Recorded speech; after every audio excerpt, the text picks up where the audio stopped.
বগুড়ার বিখ্যাত আলুঘাটি দিয়ে কিভাবে মল্লিশ খাওয়ানো হয় গ্রামের মানুষজনকে।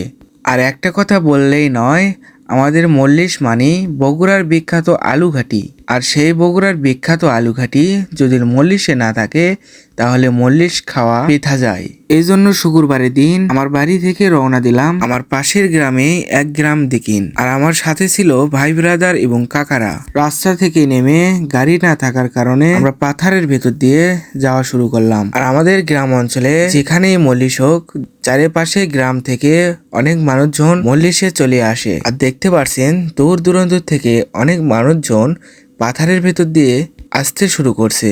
বিশেষ করে আজকের আবহাওয়া কিন্তু অনেক গরম। আর সেই আমরা আস্তে আস্তে এখন আমরা আছি সেই গ্রামে, মূলত যে গ্রামে মল্লিশটা হচ্ছে। খাবারটা খাওয়ানো হবে একটি স্কুল মাঠে। আর এই স্কুল মাঠে প্রচন্ড পরিমাণে গরম দেখে এবং রোদ দেখে অনেক মানুষ দাঁড়িয়েও আছে। কেউ বা নিয়ে আছে ছাতা, আবার কেউ বা নিজের পরনের কাপড় মাথায় দিয়ে আছে। আবার যারা বয়স্ক মানুষরা আছে তারা আবার আইসক্রিম খাচ্ছে। সবারই অবস্থা টাইট।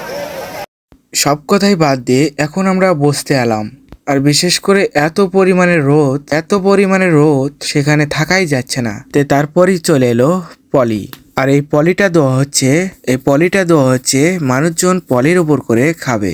আর এখন আমরা চলে যাব ঘাটির কাছে, দেখে আসবো ঘাটি এবং ভাত কতটি রান্না করা হয়েছে।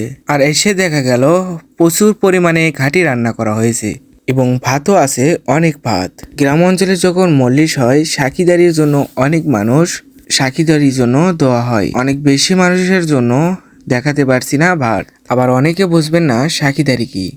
যারা ভাত এবং ঘাটি বিতরণ করা হয় বা পানি বিতরণ করা হয় বা পলি, তাকেই বলা হয় সাক্ষীদারি।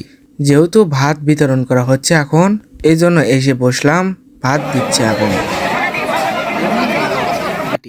প্রথমে দিচ্ছে ভাত, তারপরে দেবে ঘাটি। সবাইকে পরিমাণ মতো এক ডাবু করে ঘাটি দেওয়া হচ্ছে। প্রচুর পরিমাণে রোদ দেখে সবাই এক সাইড দিয়ে উঠে যাওয়া শুরু করছে, কারণ এই রোদের ভেতর গরম ভাত এবং ঘাটি খাওয়া অসম্ভব। এই জন্য সবাই উঠে যাওয়া শুরু করছে। আজকের মতো এই পর্যন্তই, ভিডিওটা শেষ।